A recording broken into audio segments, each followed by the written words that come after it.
The Life Divine by Sri Aurobindo.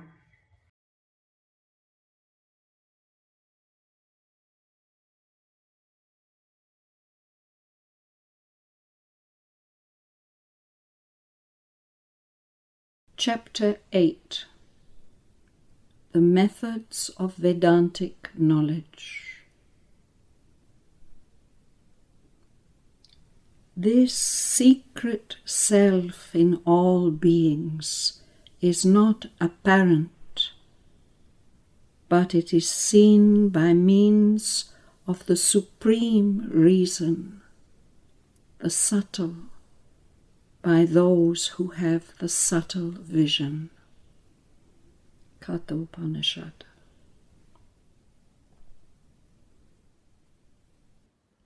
But what then is the working of this Satchidananda in the world? And by what process of things are the relations between itself and the ego which figures it first formed, then led to their consummation? For on those relations and on the process they follow depend the whole philosophy and practice of a divine life for man.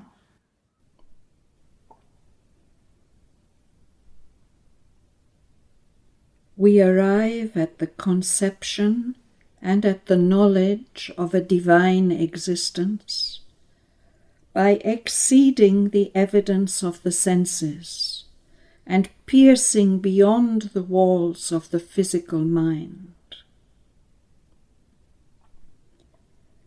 So long as we confine ourselves to sense evidence and the physical consciousness, we can conceive nothing and know nothing except the material world and its phenomena. But certain faculties in us enable our mentality to arrive at conceptions which we may indeed deduce by ratiocination or by imaginative variation from the facts of the physical world as we see them, but which are not warranted by any purely physical data or any physical experience.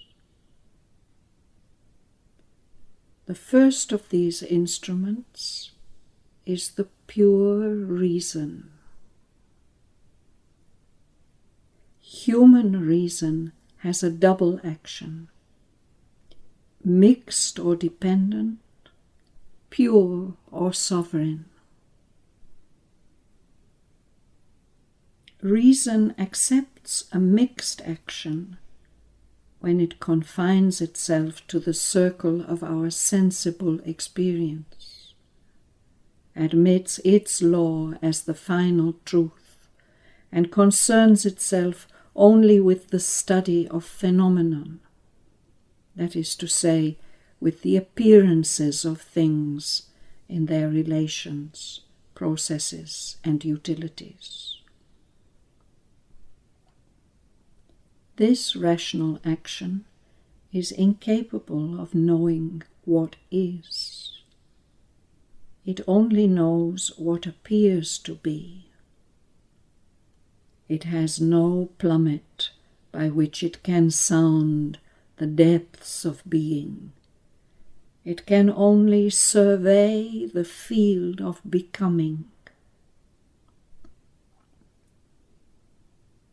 Reason, on the other hand, asserts its pure action when, accepting our sensible experiences as a starting point, but refusing to be limited by them, it goes behind, judges, works in its own right, and strives to arrive at general and unalterable concepts, which attach themselves not to the appearances of things, but to that which stands behind their appearances.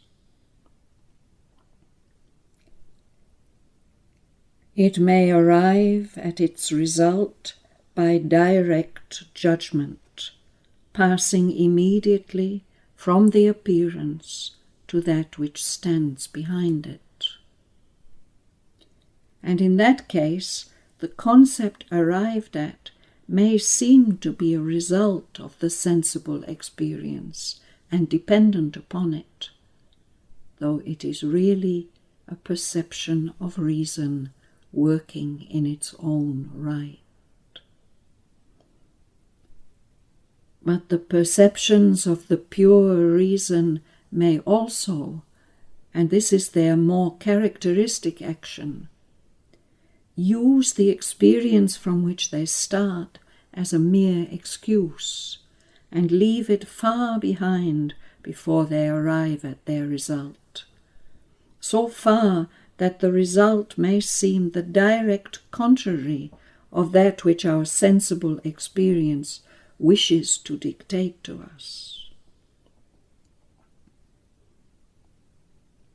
This movement is legitimate and indispensable, because our normal experience not only covers only a small part of universal fact, but even in the limits of its own field uses instruments that are defective and gives us false weights and measures. It must be exceeded, put away to a distance, and its insistences often denied if we are to arrive at more adequate conceptions of the truth of things. To correct the errors of the sense mind by the use of reason is one of the most valuable powers developed by man, and the chief cause of his superiority among terrestrial beings.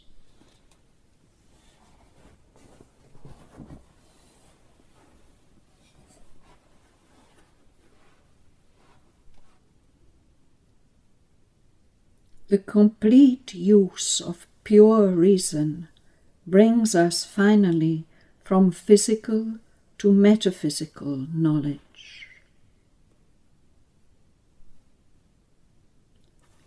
But the concepts of metaphysical knowledge do not in themselves fully satisfy the demand of our integral being.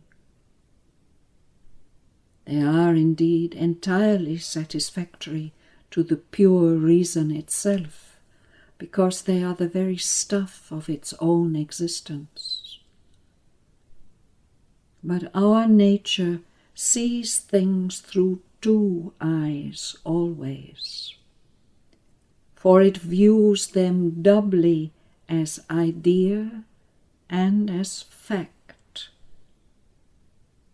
And therefore every concept is incomplete for us, and to a part of our nature almost unreal, until it becomes an experience.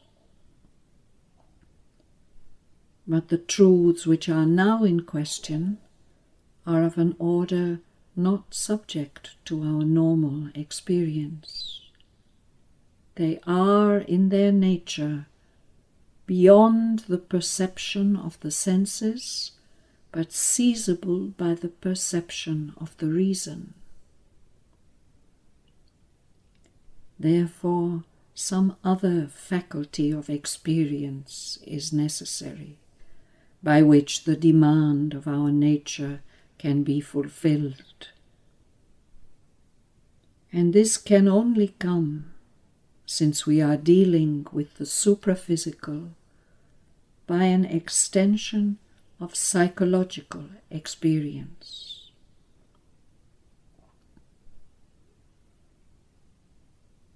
In a sense, all our experience is psychological, since even what we receive by the senses has no meaning or value to us till it is translated into the terms of the sense mind, the manas of Indian philosophical terminology. Manas, say our philosophers, is the sixth sense.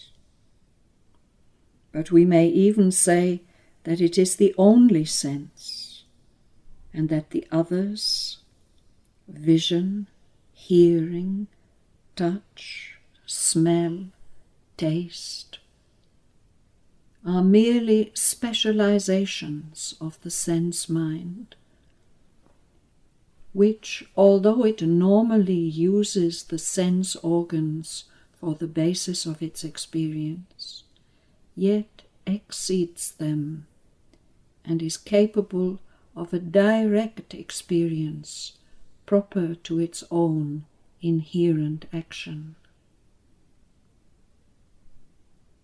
As a result, psychological experience, like the cognitions of the reason, is capable in man of a double action, mixed or dependent, pure or sovereign. Its mixed action takes place usually when the mind seeks to become aware of the external world, the object. The pure action when it seeks to become aware of itself, the subject. In the former activity, it is dependent on the senses and forms its perceptions in accordance with their evidence. In the latter, it acts in itself and is aware of things directly by a sort of identity with them.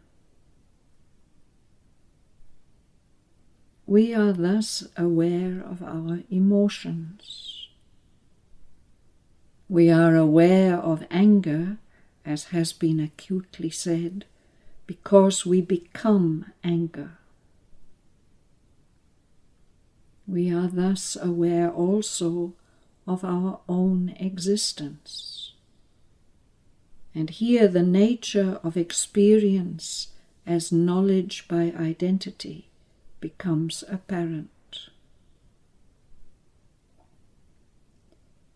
In reality, all experience is in its secret nature knowledge by identity. But its true character is hidden from us, because we have separated ourselves from the rest of the world by exclusion, by the distinction of ourself as subject and everything else as object. And we are compelled to develop processes and organs by which we may again enter into communion with all that we have excluded. We have to replace direct knowledge through conscious identity by an indirect knowledge which appears to be caused by physical contact and mental sympathy. This limitation is a fundamental creation of the ego, and an instance of the manner in which it has proceeded throughout, starting from an original falsehood and covering over the true truth of things by contingent falsehoods, which become for us practical truths of relation.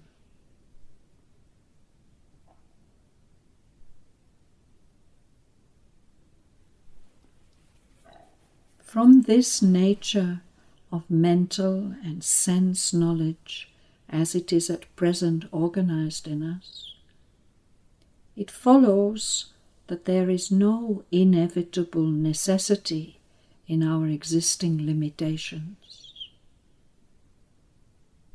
They are the result of an evolution in which mind has accustomed itself to depend upon certain physiological functionings and their reactions as its normal means of entering into relation with the material universe.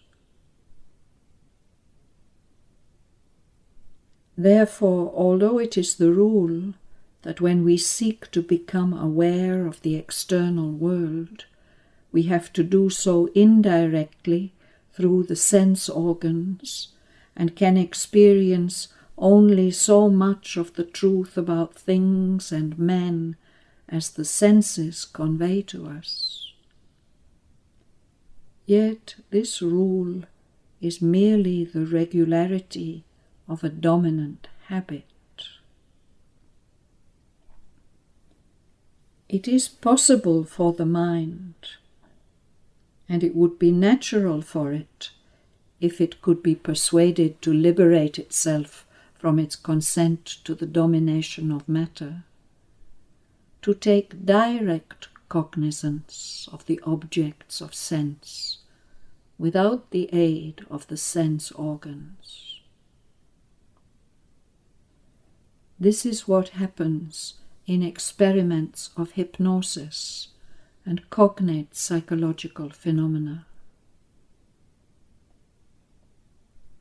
Because our waking consciousness is determined and limited by the balance between mind and matter worked out by life in its evolution, this direct cognizance is usually impossible in our ordinary waking state, and has therefore to be brought about by throwing the waking mind into a state of sleep, which liberates the true or subliminal mind.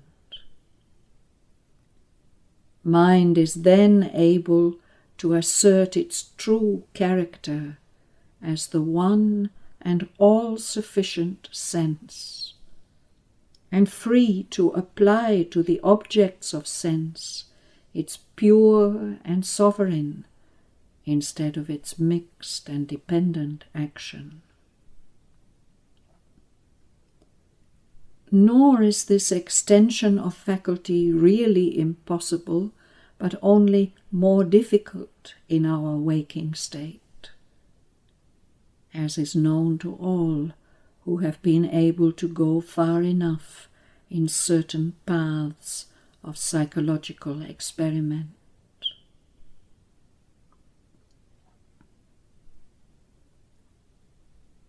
The sovereign action of the sense mind can be employed to develop other senses besides the 5 which we ordinarily use.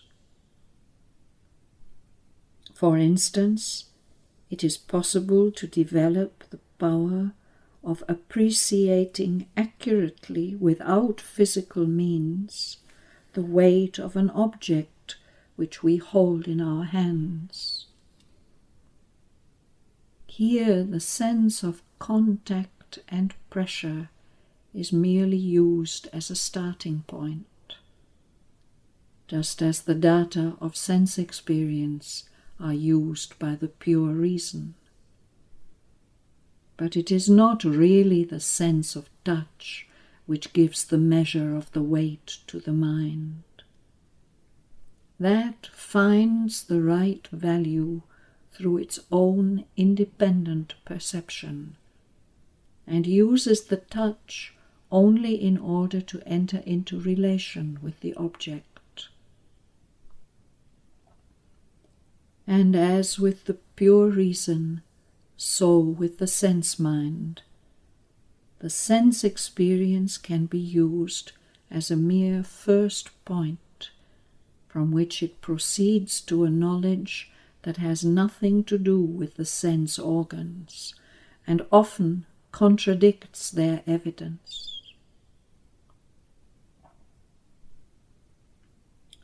nor is the extension of faculty confined only to outsides and superficies. It is possible, once we have entered by any of the senses into relation with an external object, so to apply the manas as to become aware of the contents of the object. For example, to receive or to perceive the thoughts or feelings of others, without aid from their utterance, gesture, action, or facial expressions, and even in contradiction of these always partial and often misleading data.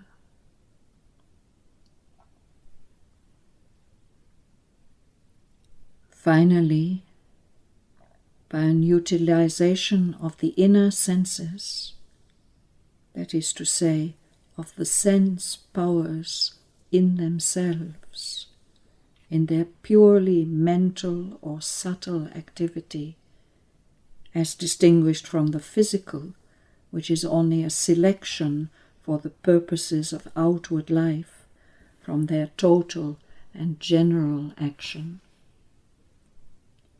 We are able to take cognition of sense experiences, of appearances and images of things other than those which belong to the organization of our material environment.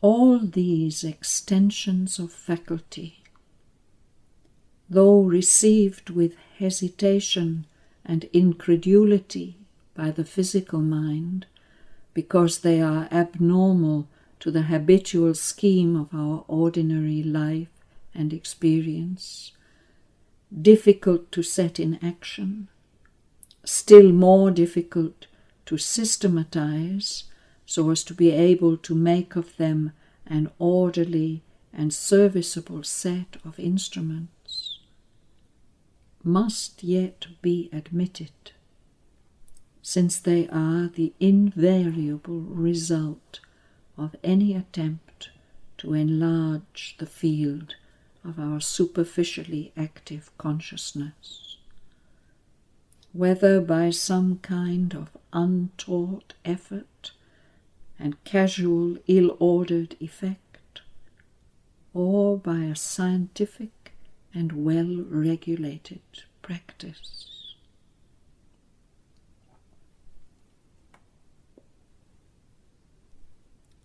None of them, however, leads to the aim we have in view. The psychological experience of those truths that are beyond perception by the sense, but seizable by the perceptions of the reason. Buddhi grahyam atindriyam.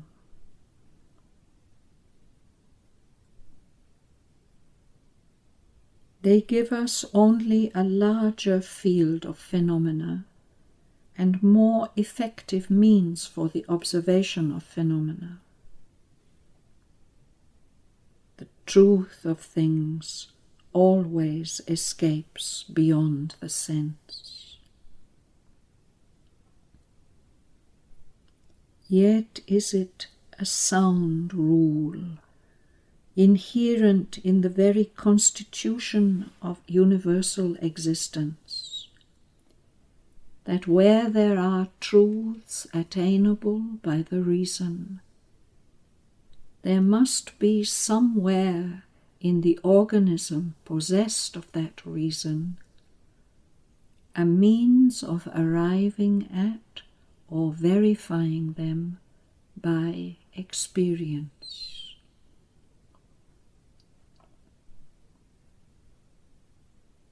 The one means we have left in our mentality is an extension of that form of knowledge by identity which gives us the awareness of our own existence.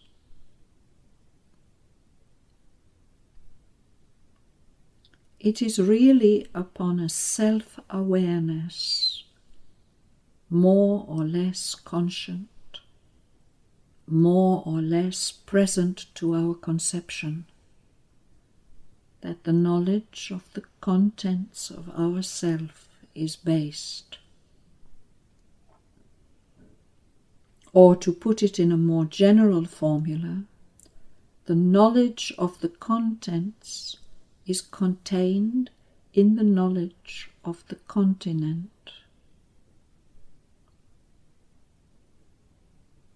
If then we can extend our faculty of mental self-awareness to awareness of the self beyond and outside us, Atman or Brahman of the Upanishads, we may become possessors in experience of the truths which form the contents of the Atman or Brahman in the universe.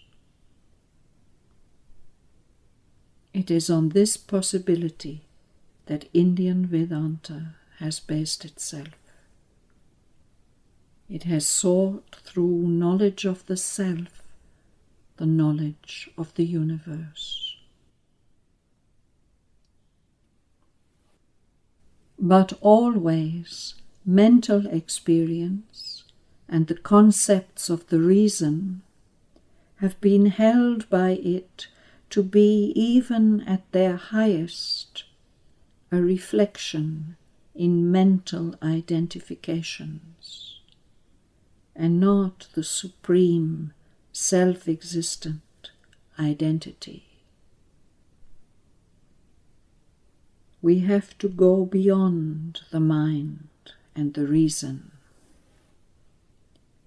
The reason active in our waking consciousness is only a mediator between the subconscious all that we come from in our evolution upwards and the superconscient all towards which we are impelled by that evolution. The subconscient and the superconscient are two different formulations of the same all. The master word of the subconscient is life. The master word of the superconscient is light. In the subconscient, knowledge or consciousness is involved in action, for action is the essence of life.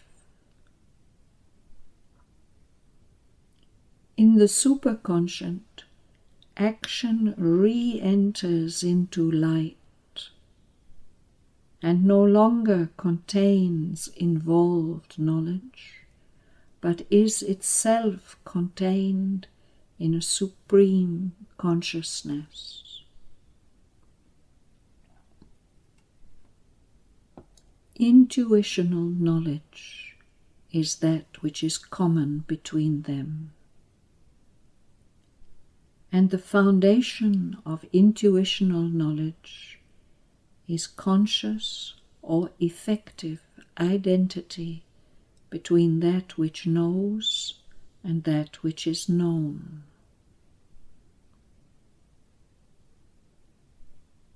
It is that state of common self-existence in which the knower and the known are one through knowledge. But in the subconscious, the intuition manifests itself in the action, in effectivity, and the knowledge or conscious identity is either entirely or more or less concealed in the action. In the superconscient, on the contrary, light being the law and the principle, the intuition manifests itself in its true nature as knowledge emerging out of conscious identity. And effectivity of action is rather the accompaniment or necessary consequent, and no longer masks as the primary fact.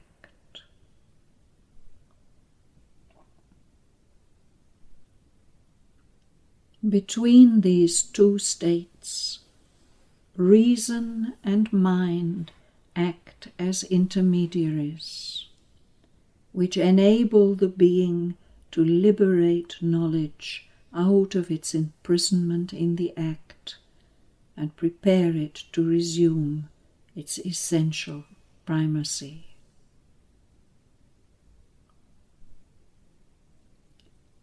When the self-awareness in the mind, applied both to continent and content, to own self and other self, exalts itself into the luminous self-manifest identity, the reason also converts itself into the form of the self-luminous intuitional knowledge. This is the highest possible state of our knowledge, when mind fulfills itself in the supramental.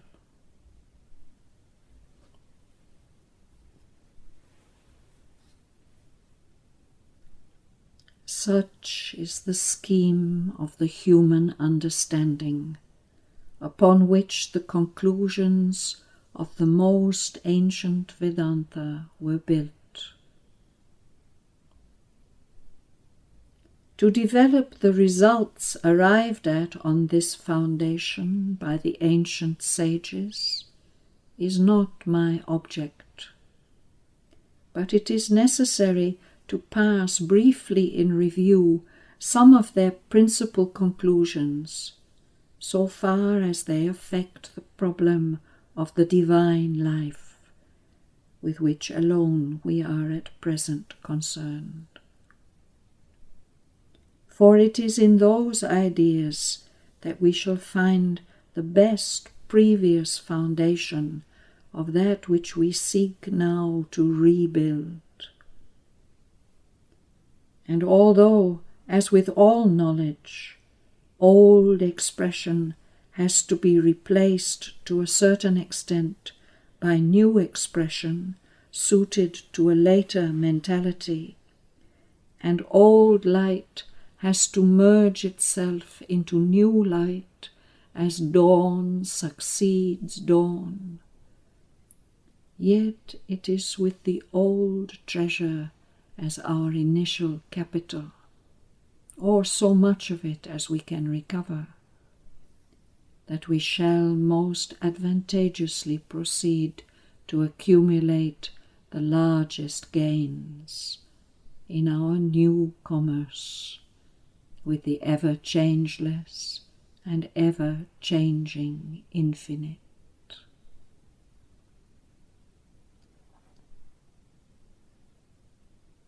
Sad Brahman, existence, pure, indefinable, infinite, absolute,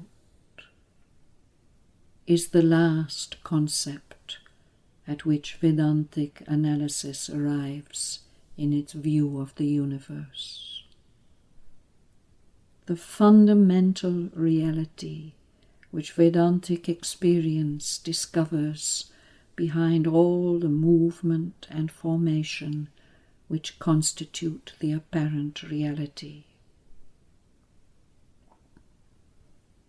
It is obvious that when we posit this conception, we go entirely beyond what our ordinary consciousness, our normal experience, contains or warrants. The senses and sense mind know nothing whatever about any pure or absolute existence. All that our sense experience tells us of is form and movement. Forms exist, but with an existence that is not pure, rather always mixed, combined, aggregated, relative. When we go within ourselves, we may get rid of precise form, but we cannot get rid of movement, of change. Motion of matter in space, motion of change in time, seem to be the condition of existence. We may say, indeed, if we like, that this is existence, and that the idea of existence in itself corresponds to no discoverable reality. At the most, in the phenomenon of self-awareness or behind it, we get sometimes a glimpse of something immovable and immutable, something that we vaguely perceive or imagine that we are beyond all life and death, beyond all change and formation and action. Here is the one door in us that sometimes swings open upon the splendor of a truth beyond, and before it shuts again, allows a ray to touch us. A luminous intimation, which, if we have the strength and firmness, we may hold to in our faith, and make a starting point for another play of consciousness than that of the sense mind, for the play of intuition.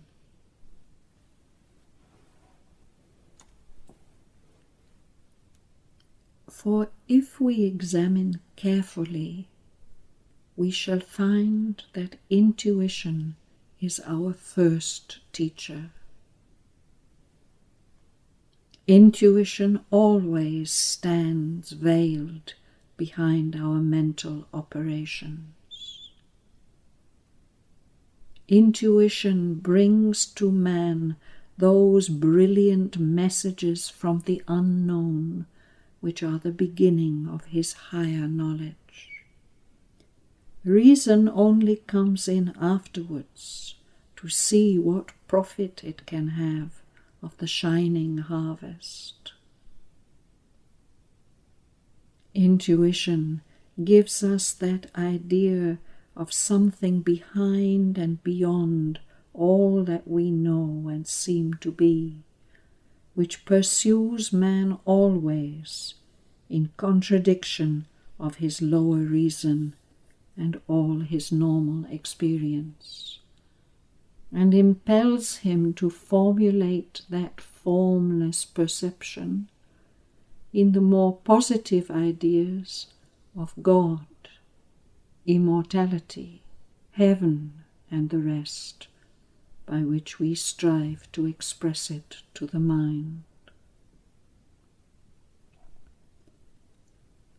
For intuition is as strong as nature herself, from whose very soul it has sprung, and cares nothing for the contradictions of reason or the denials of experience. It knows what is because it is. Because itself it is of that and has come from that, and will not yield it to the judgment of what merely becomes and appears.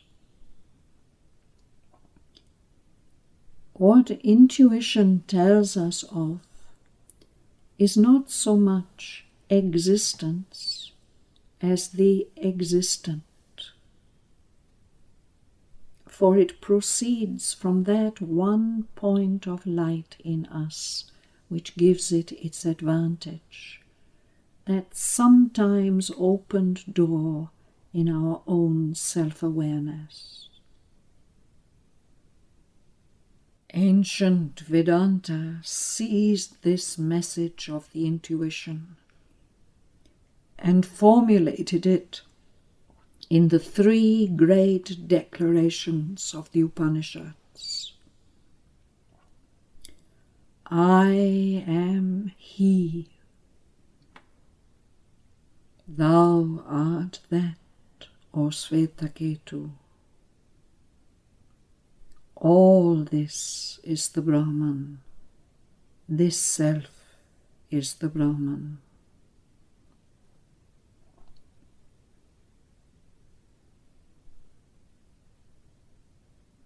But intuition, by the very nature of its action in man, working as it does from behind the veil, active principally in his more unenlightened, less articulate parts, served in front of the veil in the narrow light which is our waking conscience, only by instruments that are unable fully to assimilate its messages. Intuition is unable to give us the truth in that ordered and articulated form which our nature demands. Before it could effect any such completeness of direct knowledge in us, it would have to organize itself in our surface being and take possession there of the leading part. But in our surface being, it is not the intuition, it is the reason which is organized and helps us to order our perceptions, thoughts, and actions. Therefore, the age of intuitive knowledge, represented by the early Vedantic thinking of the Upanishads, had to give place to the age of rational knowledge.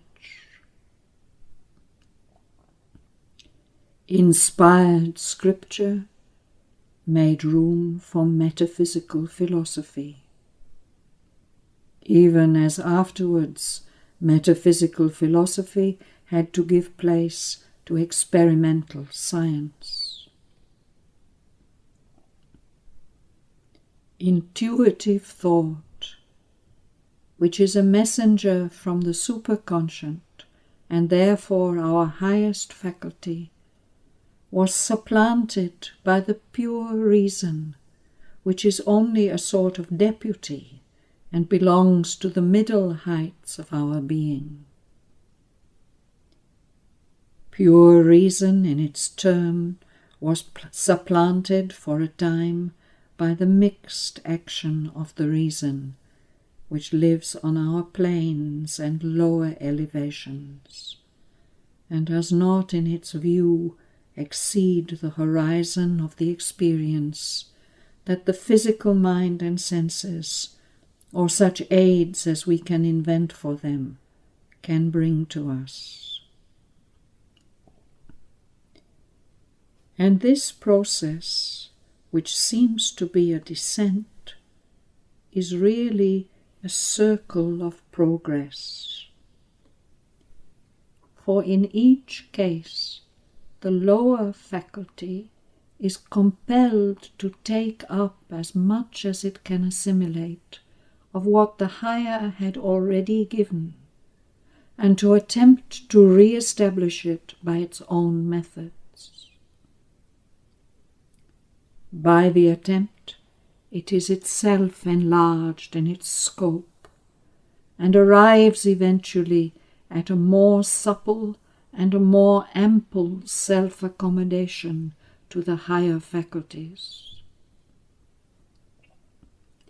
Without this succession and attempt at separate assimilation, we should be obliged to remain under the exclusive domination of a part of our nature, while the rest remained either depressed and unduly subjected, or separate in its field, and therefore poor in its development. With this succession and separate attempt, the balance is righted. A more complete harmony of our paths of knowledge is prepared.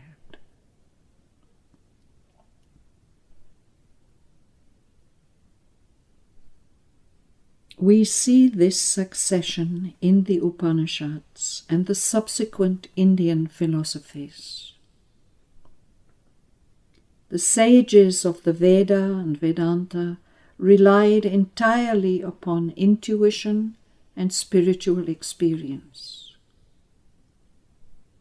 It is by an error that scholars sometimes speak of great debates or discussions in the Upanishad. Wherever there is the appearance of a controversy, it is not by discussion, by dialectics, or the use of logical reasoning that it proceeds, but by a comparison of intuitions and experiences, in which the less luminous gives place to the more luminous, the narrower, faultier, or less essential to the more comprehensive, more perfect, more essential. The question asked by one sage of another is, "What dost thou know?" Not, "What dost thou think?" nor, "To what conclusion has thy reasoning arrived?" Nowhere in the Upanishads do we find any trace of logical reasoning urged in support of the truths of Vedanta. Intuition, the sages seem to have held, must be corrected by a more perfect intuition. Logical reasoning cannot be its judge. And yet the human reason demands its own method of satisfaction.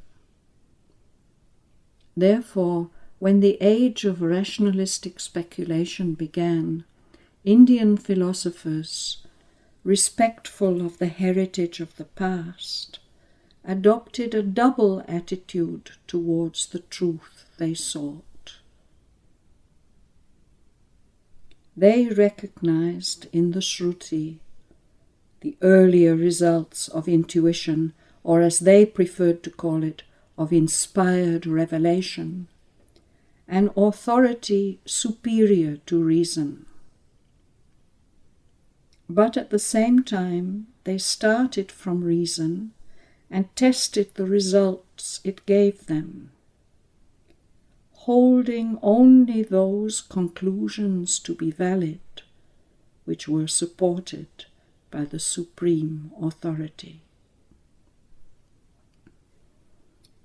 In this way, they avoided, to a certain extent, the besetting sin of metaphysics, the tendency to battle in the clouds, because it deals with words as if they were imperative facts, instead of symbols which have always to be carefully scrutinized and brought back constantly to the sense of that which they represent. Their speculations tended at first to keep near at the center to the highest and profoundest experience, and proceeded with the united consent of the two great authorities, reason and intuition.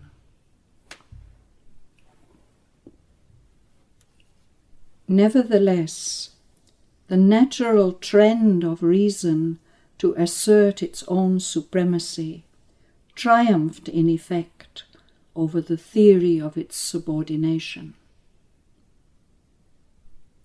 Hence the rise of conflicting schools, each of which founded itself in theory on the Veda and used its texts as a weapon against the others. For the highest intuitive knowledge sees things in the whole, in the large, and details only as sides of the indivisible whole. Its tendency is towards immediate synthesis and the unity of knowledge. Reason, on the contrary, proceeds by analysis and division, and assembles its facts to form a whole. But in the assemblage so formed there are opposites, anomalies, logical incompatibilities. And the natural tendency of reason is to affirm some and to negate others which conflict with its chosen conclusions, so that it may form a flawlessly logical system. The unity of the first intuitional knowledge was thus broken up, and the ingenuity of the logicians was always able to discover devices, methods of interpretation, standards of varying value, by which inconvenient texts of the scripture could be practically annulled, and an entire freedom acquired for their metaphysical speculation. Nevertheless, the main conceptions of the earlier Vedanta remained in parts in the various philosophical systems, and efforts were made from time to time to recombine them into some image of the old Catholicity and unity of intuitional thought. And behind the thought of all, variously presented, survived as the fundamental conception Purusha, Atman, or Sadbrahman, the pure existent of the Upanishads, often rationalized into an idea or psychological state, but still carrying something of its old burden of inexpressible reality. What may be the relation of the movement of becoming, which is what we call the world, to this absolute unity? And how the ego, whether generated by the movement or cause of the movement, can return to that true self, divinity, or reality declared by the Vedanta. These were the questions, speculative and practical, which have always occupied the thought of India.